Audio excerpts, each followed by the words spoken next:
It had been talked about for months. In August, the West-backed Kiev Putsch regime would launch a great counteroffensive in the south of Ukraine that would change everything and take back all the territory in Kherson and Zaporozhye that had been overrun quickly by Russian forces in the first week of the intervention and held ever since. The days of August ticked by and there was nothing. Various excuses were floated by Kiev regime figures.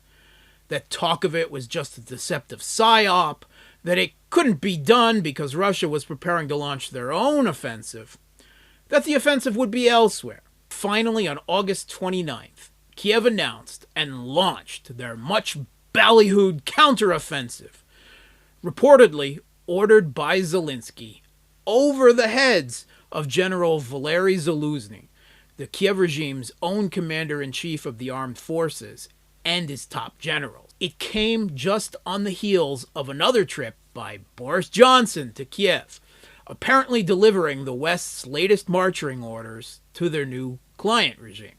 The number of Ukrainian casualties are massive, likely the highest of the war in such a short time thus far. Reports from Odessa, Nikolaev, and Kryvyi Rog speak of thousands of wounded and dead, hospitals and morgues overflowing.